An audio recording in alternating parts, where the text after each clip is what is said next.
messieurs, nous allons procéder à la troisième session. Cette session sera concentrée sur les mécanismes de financement dédiés aux infrastructures routières pour la lutte contre les effets des changements climatiques. Cette session sera animée, modérée par Madame Hind Bourrier, directeur général de Global Nexus.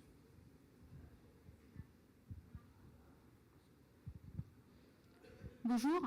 Donc, au fait, ça va être une session un peu délicate parce qu'il faut vous réveiller après le déjeuner.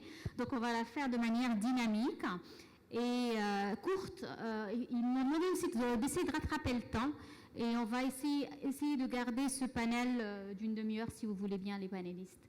Donc, voilà ce que je vous propose, c'est que je vais laisser chacun se présenter, mais je vais vous dire qui on a avec nous. Donc, on a monsieur Pierre-Étienne Bouchot, chef du bureau de Rabat de la Banque européenne d'investissement. Merci d'être avec nous. Monsieur Olivier Lebeur, qui est le spécialiste lead de transport de la Banque mondiale et qui vient de Washington. On est ravis que vous puissiez venir avec un très short notice. Donc, merci beaucoup d'être avec nous. Et nous sommes aussi rejoints par monsieur Michael Gao, coordonnateur du secteur environnement et climat de la coopération allemande, la GIZ.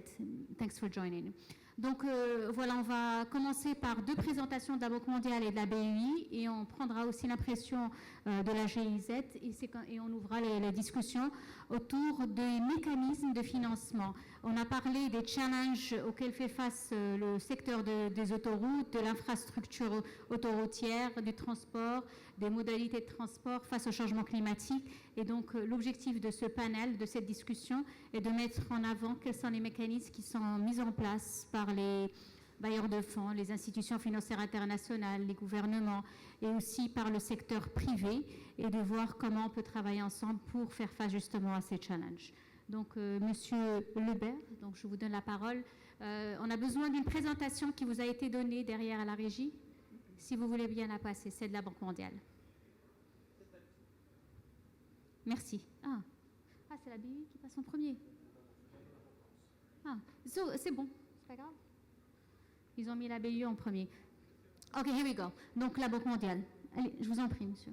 Bon, donc, je suis Olivier Lebert, je suis le chef de division par intérim de la division transport pour l'Afrique du Nord et le Moyen-Orient. Donc, je suis arrivé de Washington, donc vous m'excuserez si je ne suis pas complètement réveillé, parce qu'avec le décalage horaire, c'est un petit peu difficile, surtout ce matin. Ma présentation va être en anglais, mais enfin, les slides sont en anglais, mais bien entendu, je vais faire la présentation en français. Donc, la prochaine. Si vous pouvez passer la prochaine slide. C'est à moi de le faire, ok. Donc le bouton vert. Voilà, bon, ça c'est juste un petit rappel mais je pense que vous êtes tous au courant sur le fait que les transports, c'est quand même 23% des émissions de carbone dans le monde. C'est une grande partie le transport routier, c'est ce que vous avez dans le code, dans le triangle jaune. Et à l'intérieur du transport routier, c'est essentiellement, c'est les poids lourds pour 45% et les véhicules légers pour 55%, très approximativement.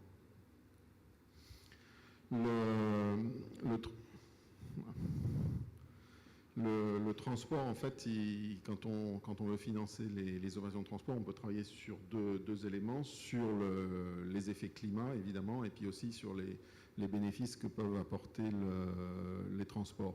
On estime, par exemple, qu'il y aura à peu près 2,4 gigatonnes de CO2 d'ici 2030. On pourrait économiser 20 000 vies aussi sur les investissements de transport en matière de santé, puisqu'il y a la pollution, par exemple, qui a un impact dans les villes. La quantité d'énergie, 4700 terawatts, donc ça c'est avec 12 zéros derrière. Et on estime que les bénéfices, en faisant les investissements adéquats, pourraient s'élever à 450 milliards de dollars. Donc, je vais passer la suivante. Alors en fait, bon, ça, pour l'instant c'était plutôt des rappels. Maintenant, on va toucher au vif du sujet. En fait, le transport a énormément de difficultés à attirer le financement climat. En particulier quand on compare à l'énergie. Je vais vous donner un exemple, je vais commencer par un exemple très simple. La plupart des Marocains, vous connaissez la centrale solaire de Ouarzazate. Alors, si on compare une centrale thermique à une centrale solaire, c'est extrêmement facile de faire le calcul en niveau d'émissions de carbone économisées. Quand on arrive dans le transport, c'est beaucoup plus difficile. Il n'y a pas de guide déjà pour le faire. Les modèles ne sont pas encore complètement au point. On a besoin aussi de créer l'incentive. Par exemple, si vous travaillez en transport urbain, ce n'est pas tout de développer des systèmes de transport urbain qui vont être plus efficaces sur le plan des émissions de carbone, mais en plus, il faut encourager les gens à l'utiliser. Donc, il y a tout un tas de mécanismes à mettre en place, sinon les gens vont continuer à utiliser leur voiture individuelle. Au niveau financier, il y a aussi assez peu de connaissances aujourd'hui, et on va en parler des différents fonds qui peuvent financer le transport. Le calcul des émissions de réduction de gaz à effet de serre, en fait, n'est pas encore complètement au point. Bon, la Banque mondiale a mis en place une méthodologie pour faire en sorte que tous nos projets de transport aujourd'hui vont avoir un calcul d'émissions de carbone. Il y a une coordination avec les donneurs pour essayer d'adopter une approche commune de façon à pouvoir chiffrer davantage le potentiel de réduction de carbone. Mais au-delà de la réduction des émissions de gaz à effet de serre, il y a d'autres bénéfices pour les projets de transport, que ce soit en matière de santé, de sécurité routière, congestion, développement, etc., qui ne sont pas pris en compte dans les bénéfices quand on regarde leur impact sur le plan climatique. Il y a aussi le marché des émissions de carbone, où les méthodologies aussi sont assez complexes à mettre au point. La Banque mondiale avait travaillé avec les autorités égyptiennes sur un programme de mise à la case de taxis. Au départ, alors c'était aussi un moment où les émissions de tonnes de carbone étaient chiffrées à 10 euros la tonne. Donc on avait estimé le bénéfice de l'ordre que les autorités égyptiennes pourraient vendre pour environ 4 millions d'euros sur le marché du carbone. Quand on a mis au point la méthodologie finale, ça a été beaucoup moins. En plus, il y a eu du retard dans le programme et avec la baisse du prix de la tonne de carbone, alors là, ils ont pu vendre à 2 euros, mais aujourd'hui, c'est même moins. À l'arrivée, le résultat sera que de 400 000 euros. Donc, ça couvre à peine, en fait, les frais de transaction, en quelque sorte, de cette opération. Mais c'est une opération pilote qui est assez intéressante.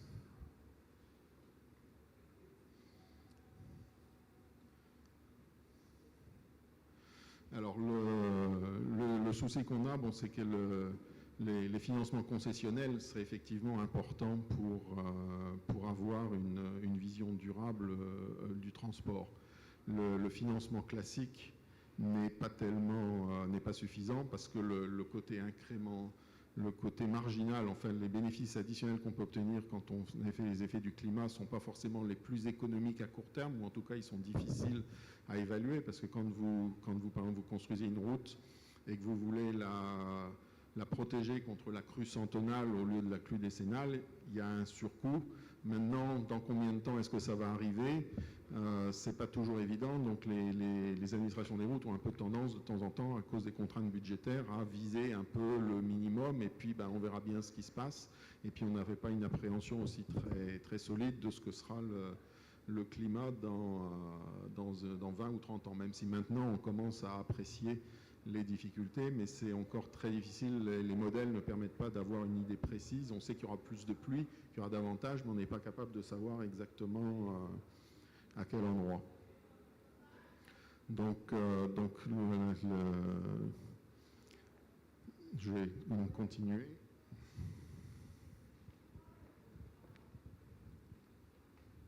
Donc aujourd'hui, le financement climat, en fait, n'a pas vraiment marché pour le transport.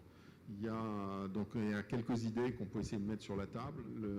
C'est d'abord de faire en sorte que les banques multilatérales, en fait, augmentent leurs prêts en direction des climats et des opérations qui adressent les effets de climat. Et en fait, d'abord, ça part par essayer de mieux définir ce que c'est, et dans une part de prêt, quelle est la part climat. Vous faites une route.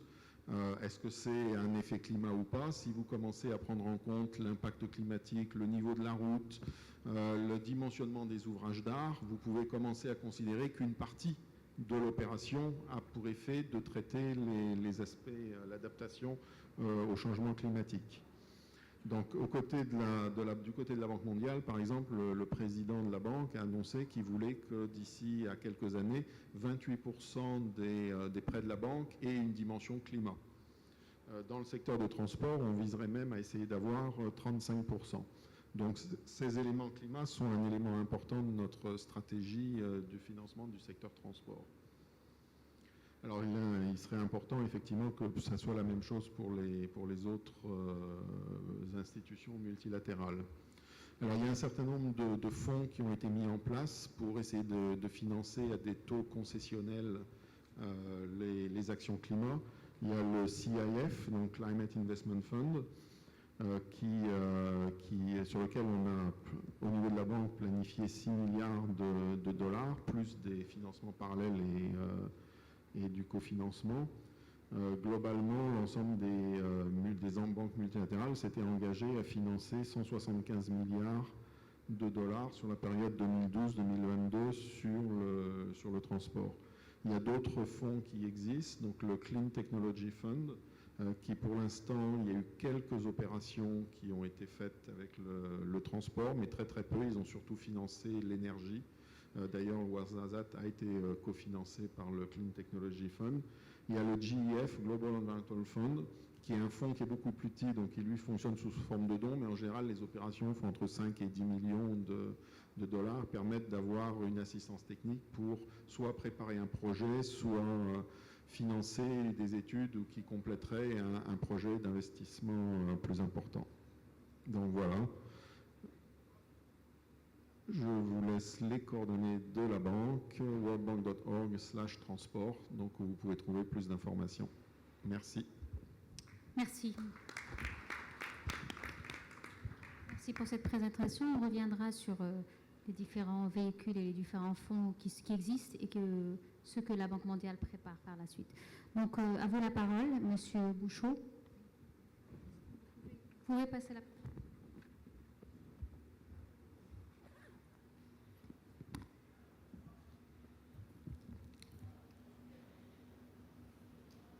Oui, donc moi je préfère parler debout.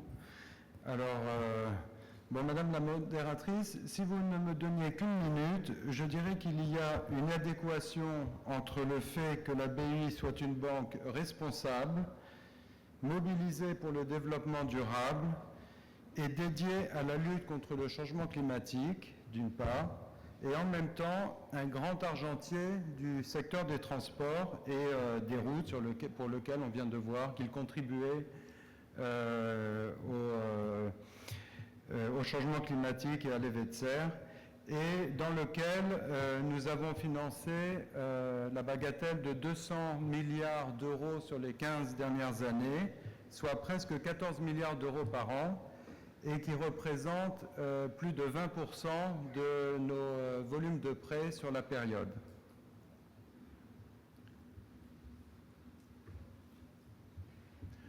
Donc, voilà en une minute ce que je voulais dire, mais si vous m'en donnez 10 de plus ou 9 de plus, je vais étayer un peu ces propos-là, en passant rapidement sur, évidemment, la BUI, et pour nous cerner un peu, et ensuite sur nos projets transport et nos principes.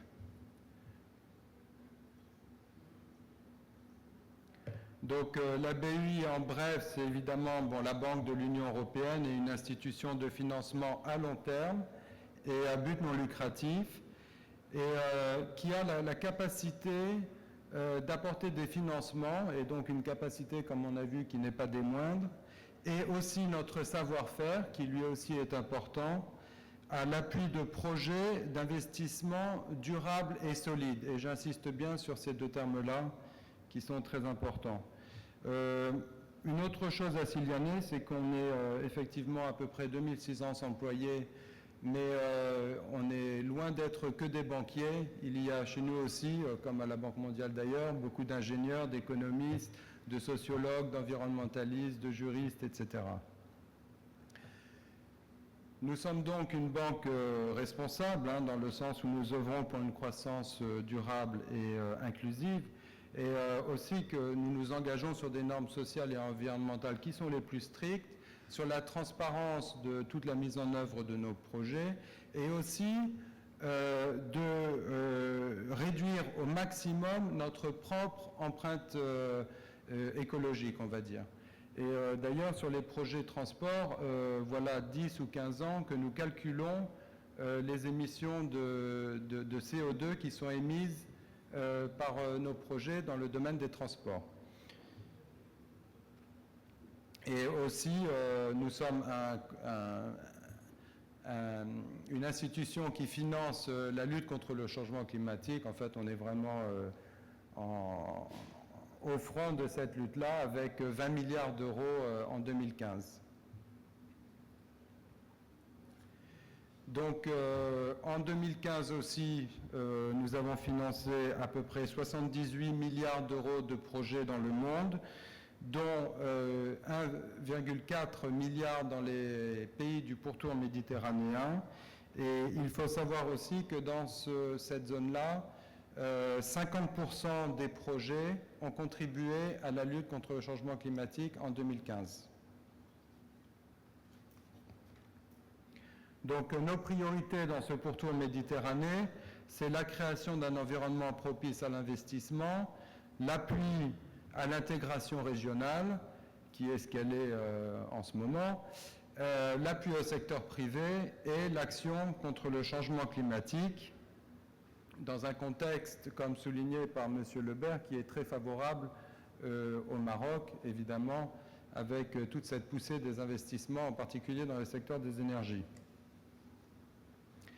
Donc à ce sujet, je tiens aussi à vous signaler que la BEI a décidé d'augmenter la part de ses projets en dehors de l'Europe pour la lutte contre le changement climatique de 25 à 35%. Donc, qu'est-ce que cela signifie pour le Maroc, où nous intervenons dans un très grand nombre de secteurs, et je dirais en particulier dans le secteur des transports, qui représente jusqu'à 40%, qui a représenté, disons, parce que ça c'est l'image du passé, 40% de notre volume de prêts dans le domaine des transports depuis 2007, et dont le plus gros poste reste celui des routes avec 33%. Et donc, évidemment, ADM est bien placé pour le savoir puisque nous travaillons beaucoup ensemble. Aussi, un chiffre sur ces 8 dernières années, nous avons à peu près 20% de notre volume de prêts qui est dédié à la lutte contre le changement climatique. Donc, qu'est-ce que tout cela signifie pour nos projets au Maroc dans les 5 années à venir, en sachant que nous considérons que la mobilité est essentielle pour la circulation des personnes, évidemment, mais aussi pour la croissance économique. Donc, quand nous regardons le passé, nous constatons que nous avons fait un projet qui peut être labellisé à 100% changement climatique, qui est le tramway de Rabat, qui n'est d'ailleurs pas très large comparé aux autres. Mais j'insiste sur le point que tous nos projets comprennent des éléments de développement durable. En premier lieu, je tiens à signaler l'aspect amélioration de la sécurité routière pour un grand nombre de projets que vous voyez sur cette liste. Et en particulier, évidemment, sur nos projets autoroutiers au Maroc. Je tiens aussi à insister sur certains projets, donc là je parle en particulier des routes, n'est-ce pas, certains projets qui ont même un impact environnemental positif. Je pense en particulier à des projets qui servent à diminuer les distances conduites, ou bien, comme quelqu'un l'a d'ailleurs mentionné ce matin, à décarboniser en cas de congestion. Et là, je pense aussi au contournement de Rabat, que d'ailleurs, je réponds à cette personne qui ce matin se demandait si les bailleurs de fonds étaient impliqués. Oui, nous l'avons été de façon assez importante. Et ce projet-là, non seulement était important parce qu'il décarbonisait, certes, en diminuant la congestion, mais aussi en milieu urbain. ce qui a évidemment un effet démultiplié. Au-delà de ça, il faut voir que certains de nos projets permettent de préserver le patrimoine et donc de préserver les ressources qui serviraient à remettre en œuvre des projets qui tendraient à péricliter. Et enfin, nous avons aussi deux aspects de développement durable très importants, qui est la lutte contre la pauvreté et le développement durable.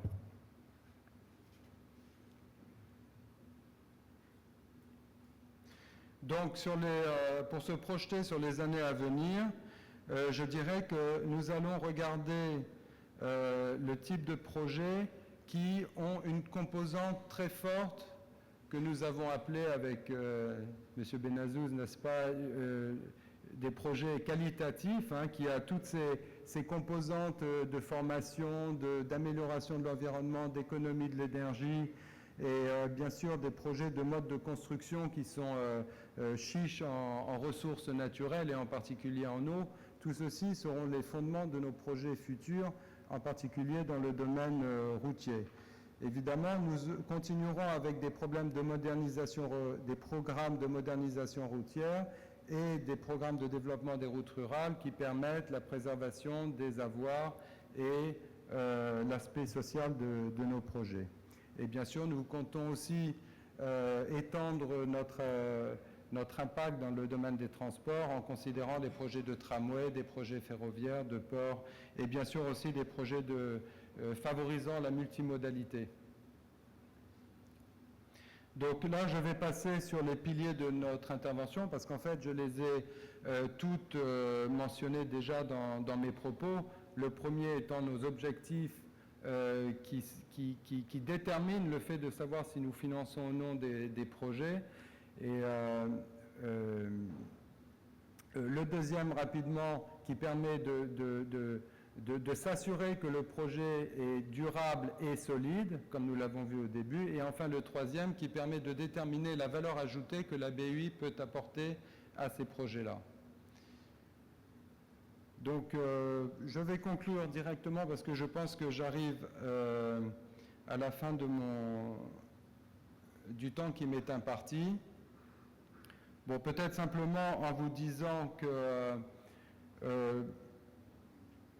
bon, je passe sur les normes, c'est un peu dommage parce qu'en fait, il se trouve que j'ai eu une discussion avec un promoteur de projet dernièrement qui s'intéressait de travailler avec la BUI pour justement pouvoir mettre en œuvre toutes ces normes-là dans les projets qu'il comptait mettre en œuvre. Et j'ai trouvé ça assez intéressant que ne se soit pas toujours vu comme une contrainte, mais plutôt aussi comme un élément pour aider à mettre en œuvre des projets. Donc voilà, pour conclure, je dirais que la BUI va continuer à investir dans le transport et les routes, mais que les considérations climatiques seront privilégiées, et en particulier pour le transport et les routes, toutes les problématiques d'adaptation, et qu'enfin, les éléments de développement durable resteront absolument essentiels aux projets que nous financerons. Je vous remercie. Encore des choses à dire. Merci, M. Bouchot. Donc, on enchaîne avec les impressions de M. Gaillot par rapport à la GIZ et au projet que vous financez aussi au Maroc. Je vous en prie. Merci beaucoup, Madame Bourrier. Mesdames, Messieurs, bon, tout d'abord, je m'excuse, je n'ai pas de présentation. En dernière minute, on m'a invité de participer à ce panel. Normalement, je l'ai prévu pour le prochain panel qui traite un peu la discussion sur l'énergie, eau, végétation, dans la planification et la gestion de l'infrastructure de transport. Néanmoins, j'aimerais ouvrir un peu les perspectives par rapport au potentiel, comme le titre de la session 3 dit, les mécanismes de financement dédiés aux infrastructures routières pour la lutte contre les effets des changements climatiques. Moi, je suis le responsable du secteur environnement, climat et biodiversité de la GIZ, la coopération allemande résidant ici au Maroc.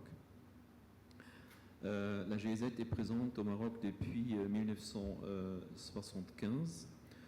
Aujourd'hui, nous avons un portefeuille supérieur à 50 millions d'euros. Bon, on pourrait dire que ce n'est pas beaucoup. Mais cependant, il s'agit des projets d'assistance technique. Bien entendu, la GIZ ne représente pas un bailleur de fonds, mais nous travaillons au nom de nos bailleurs de fonds, notamment le ministère fédéral allemand du développement économique et de la coopération, et aussi au nom du ministère fédéral allemand de l'environnement. Nous sommes présents dans plusieurs secteurs ici au Maroc. Un secteur, c'est tout ce qui est les ressources en eau. Deuxièmement, les énergies renouvelables. Troisièmement, le développement économique durable. Migration et gouvernance locale. Et finalement aussi environnement, climat et biodiversité. Nos partenaires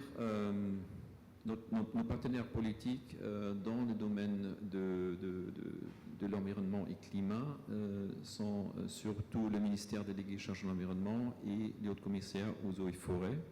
Mais bien sûr, nous coopérons aussi avec le secteur privé, avec la société civile et aussi avec des organismes sémétatiques comme par exemple l'ADM. On a parlé ce matin de différents projets où nous coopérons ensemble.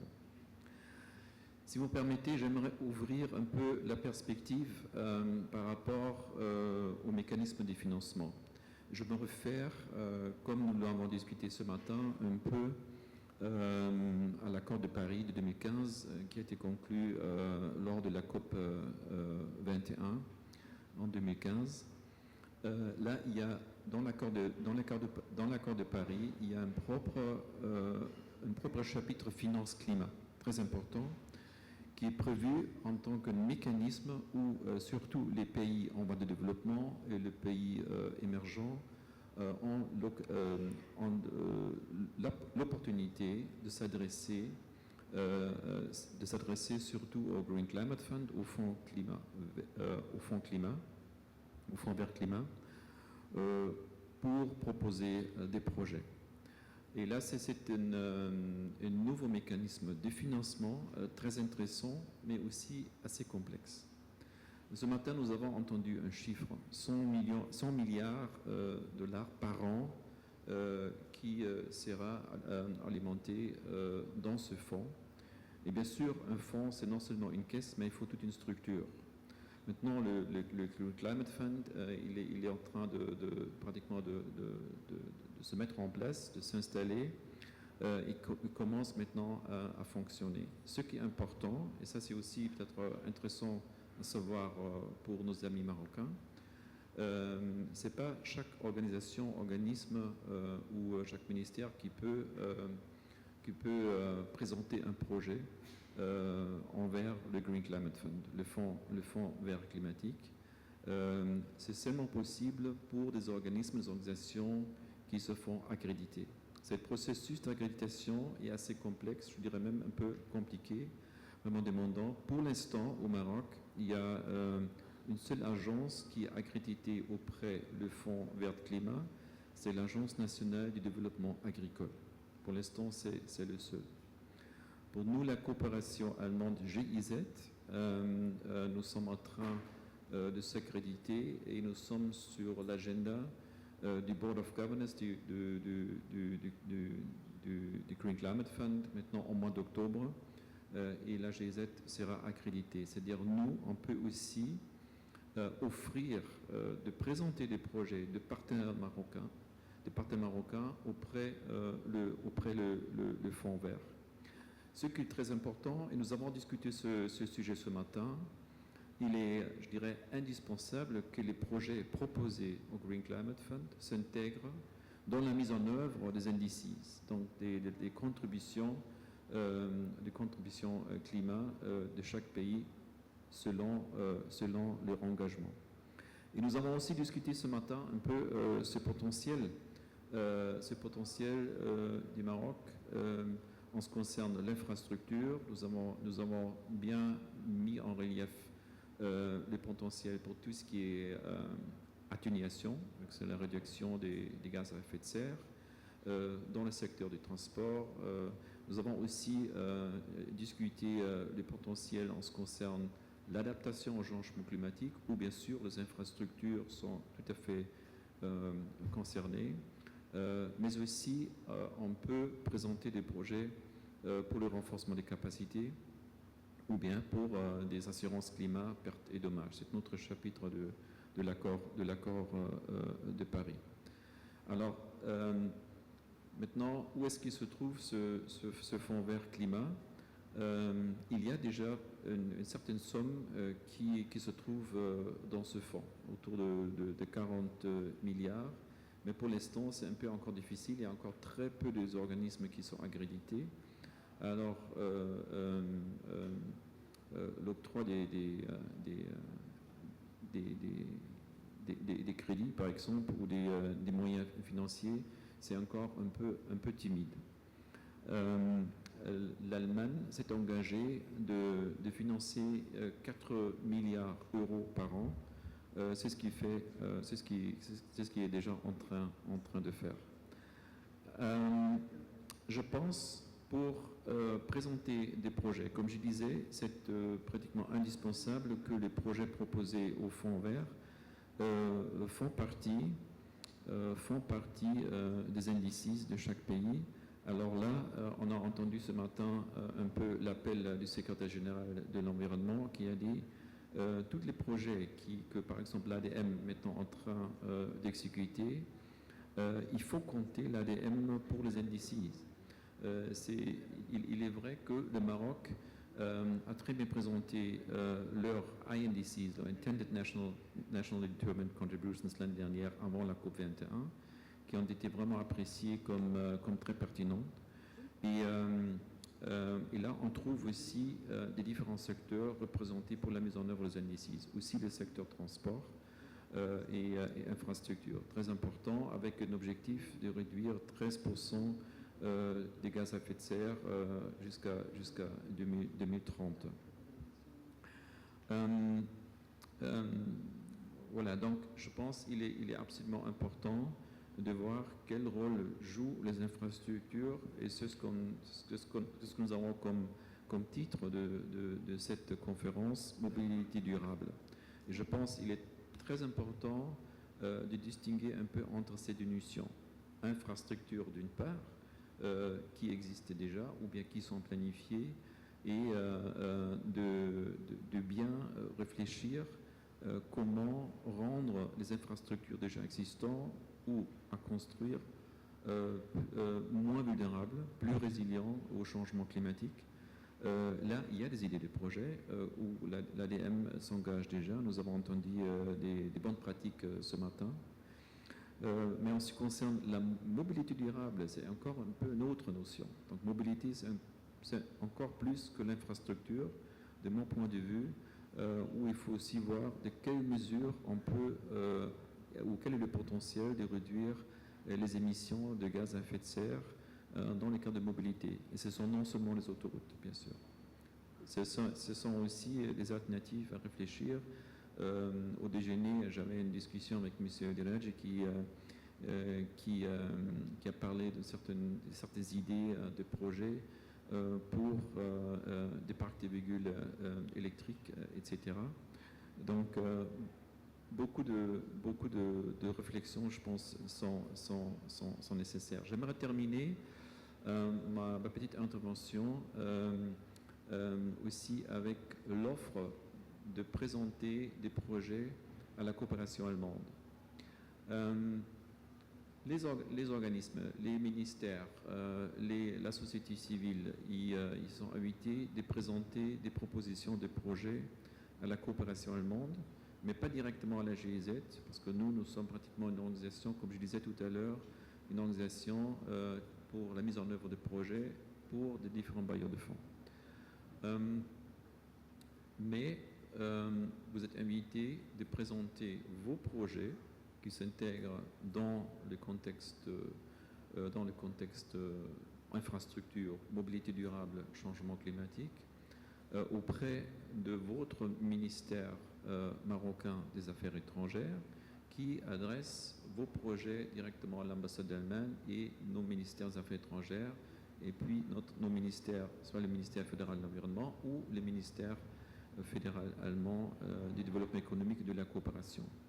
Une fois donc les projets sont sur une liste, donc il y a une évaluation de ces projets d'après leur pertinence. et aussi vu dans quel cadre ça s'intègre dans nos secteurs prioritaires, comme le secteur environnement, climat, biodiversité. Et il rentre directement dans des consultations bilatérales et négociations bilatérales présidées par le ministère marocain des Affaires étrangères à négocier ce projet.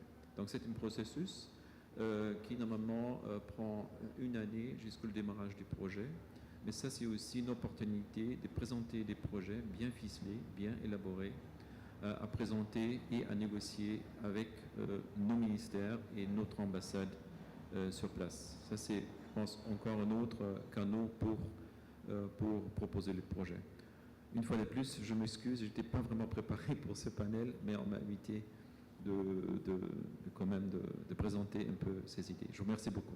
Merci.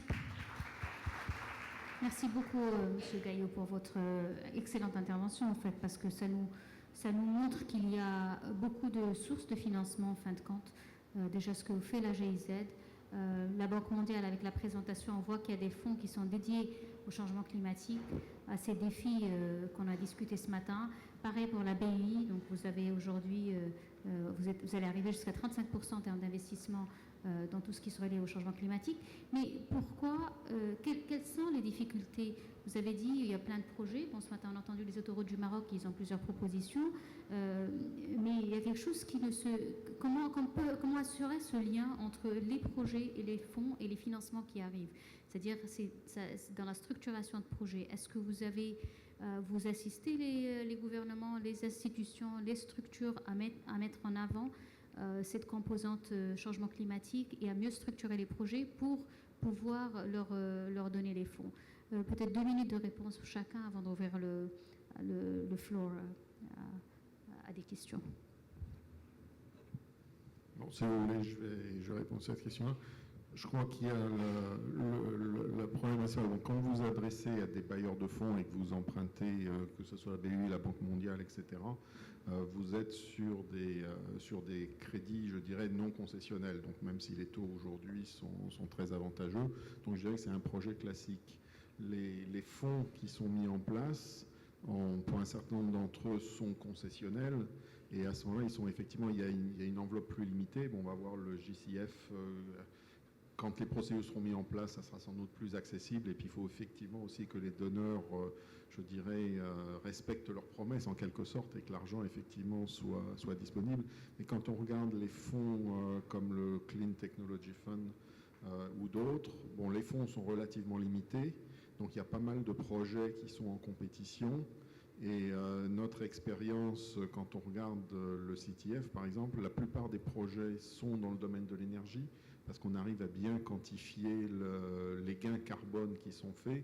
Il y a eu quelques projets de transport urbain, donc dans lequel, en fait, ce qu'on argumente essentiellement, c'est qu'on va transférer des passagers de la voiture individuelle vers l'autobus. Donc on arrive à faire un bilan carbone qui est relativement attractif, mais ce n'est pas aussi attractif que des projets dans le domaine de l'énergie. Donc il y a deux aspects. Il y a l'aspect financement classique, où là, effectivement, tous les organismes financent, et la banque a par exemple plus d'une vingtaine de milliards de dollars de portefeuille transport, dont une certaine partie, on pourrait dire, est dans le domaine climatique. Quand on finance un projet de chemin de fer, par exemple, clairement, si ça permet d'améliorer le transport de fret, par exemple, on peut espérer qu'il y aura un transfert du camion vers le chemin de fer.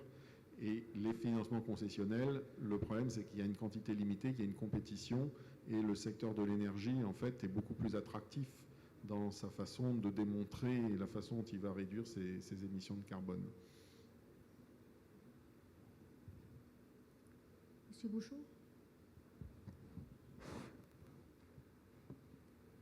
Oui, donc la BEI, traditionnellement, la BEI est la banque de l'Union européenne. Donc traditionnellement, il est vrai que nous intervenons sur des projets qui sont déjà bien ficelés, qui sont mûrs et qui sont prêts à la mise en œuvre. Et je dois dire qu'avec, dans le domaine des transports, donc notre client principal ADM, ceci est aussi en partie vrai.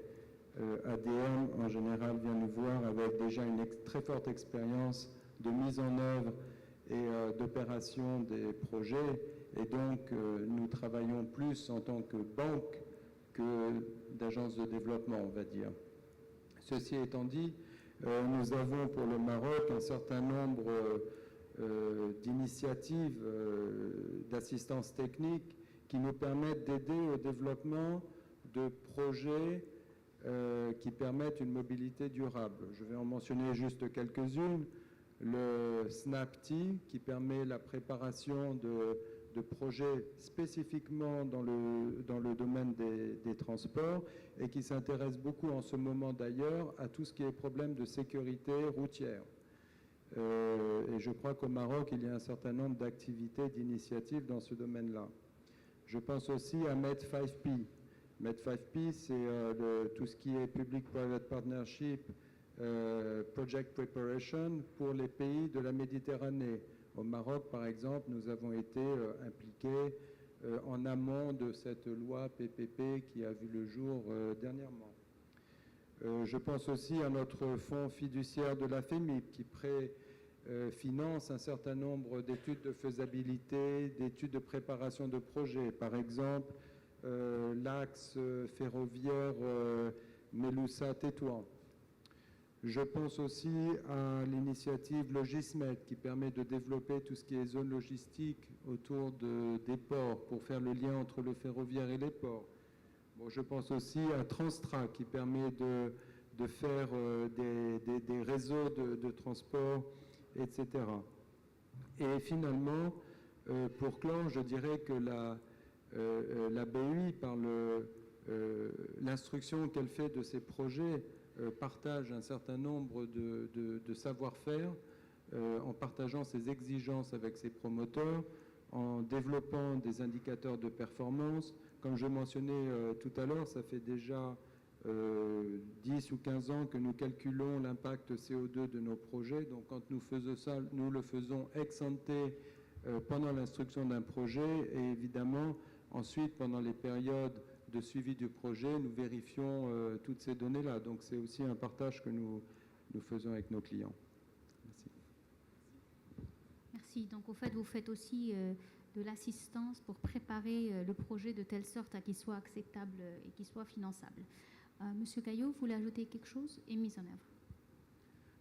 Oui, effectivement, je pense que cette question d'offrir un appui aux partenaires d'élaborer des projets et de présenter ces projets aux différents bailleurs de fonds, ça c'est je pense, un point très important. Et nous, la GIZ, nous appuyons effectivement nos partenaires pour élaborer tel genre de projet, telle proposition de projet.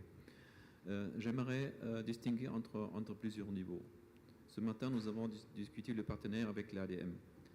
Il y a 2 ans, où M. Diraji de l'ADM nous a contacté, est-ce que la GIZ peut nous aider pour un projet en ce qui concerne l'identification des tronçons des autoroutes les plus vulnérables, selon des méthodes très sophistiquées, et puis de voir quelles mesures de lutte contre l'érosion seront possibles.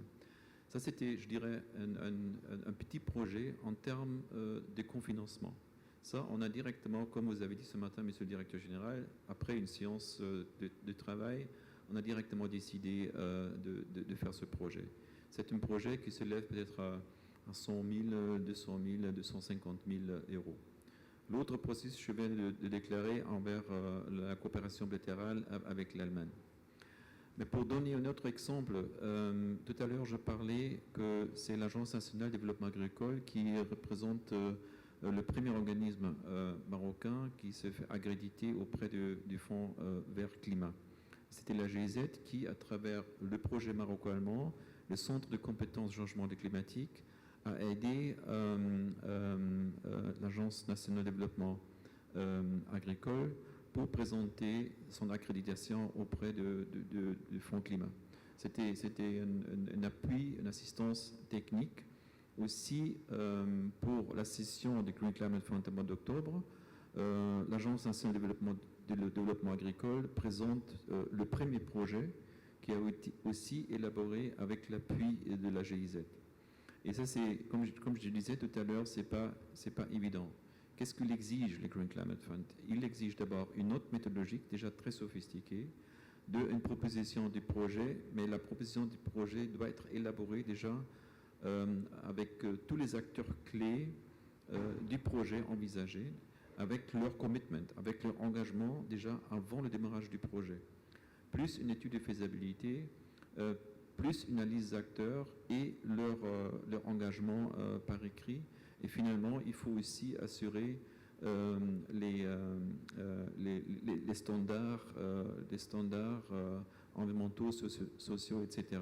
d'un Green Climate Fund. Alors, c'est une procédure assez lourde. Là aussi, on appuie nos partenaires pour élaborer des projets ensemble en termes d'assistance technique.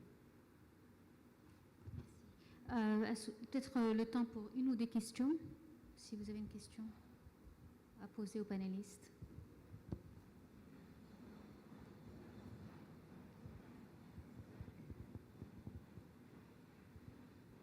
Non, ça va.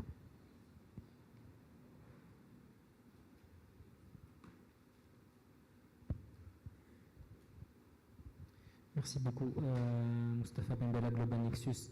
Ma question concerne l'adaptation de l'infrastructure routière et l'infrastructure en général aux effets du changement climatique. Comme vous le savez, le fait de l'adapter à la violence des changements implique des fois la mise en place d'infrastructures dans le fait qu'elles génèrent des revenus n'est pas évident. C'est plus de l'infrastructure qui va protéger, des installations qui vont protéger les infrastructures contre des événements extrêmes. Donc dans la génération de cash flow n'est pas évidente, mais qui nécessite finalement un financement pour pouvoir garantir la résilience de cette infrastructure de transport en général. Donc par rapport à ça, et voire même pour pouvoir amener cette infrastructure au standard minimum, pour pouvoir prétendre à une assurance, à assurer cette infrastructure.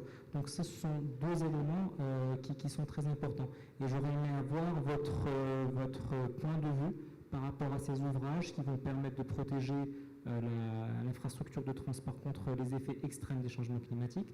Et finalement, qu'est-ce que vous mettez en œuvre? Quels sont les mécanismes, à part ce qu'on a entendu, mais de façon très spécifique? Merci. Merci. Une réaction? Oui, je vous remercie en fait pour la question que vous posez. Je crois que c'est effectivement très important sur ce dont on a parlé. Il y a deux aspects. Il y a la réduction des émissions de carbone. Mais bon, si on regarde globalement sur la région MENA, c'est pas un gros émetteur de carbone. Bon, les pays du Golfe, les pays peuvent être importants par nombre d'habitants, mais je dirais, si vous regardez les réductions de carbone, le fait que la Chine et les États-Unis, par exemple, décident de prendre des actions aura un impact beaucoup plus important. Donc ça, c'est un premier aspect. Par contre, ce qui est clair, c'est que des régions comme la région MENA vont souffrir du réchauffement climatique. Effectivement, l'adaptation est effectivement quelque chose d'extrêmement important. Donc, comme je l'avais dit, au niveau de la Banque mondiale, ce qu'on va regarder, c'est si vous faites effectivement un projet routier, quelle est la part qu'on peut attribuer à l'adaptation. Et ça, c'est quelque chose qui, pour nous, est effectivement important. C'est clair qu'il y aura des surcoûts, que ces surcoûts qu'on finance aujourd'hui permettent de faire des économies plus tard quand l'ouvrage sera détruit. Donc ça, c'est effectivement quelque chose de très important. Il faut le chiffrer. Et effectivement, les fonds que je mentionnais précédemment, comme le Clean Technology Fund, avaient uniquement pour but de réduire les émissions de carbone, donc ils regardaient le bilan carbone. Aujourd'hui, les fonds qui se mettent en place après la COP 21, clairement, les pays sont conscients qu'il faut aussi traiter l'adaptation. Alors, il faudra mettre en place les mécanismes, effectivement, pour voir comment est-ce que les pays vont pouvoir accéder. Mais au niveau de la Banque mondiale, c'est clair que si dans un projet qui nous est présenté, on arrive à faire la part des choses entre ce qui est l'investissement pur et dur et les aspects adaptation ou réduction, c'est quelque chose qu'on va prendre en compte pour se déterminer de financer un projet plutôt qu'un autre. Vous voulez ajouter un dernier mot? Oui. Je vais juste rajouter un élément ici. Moi, je fais la corrélation avec aussi la problématique de la sécurité routière. Il s'agit d'avoir des standards minimums et il faut s'y tenir. Et j'appréhende ce problème-là sous un angle plus économique que financier. M. Benazous parlait ce matin de rentabilité nécessaire. Dans ce cas-là, la rentabilité économique, elle est là. Et c'est pour ça que nous finançons ce genre de projet, même si la rentabilité financière sur le court terme n'est pas forcément très facile à déterminer. Écoutez, Je vais peut-être juste compléter. Justement, je crois que mon collègue soulève un point important, c'est la rentabilité financière. Donc effectivement, si l'ouvrage est détruit et qu'il faut le reconstruire, ça clairement c'est la rentabilité.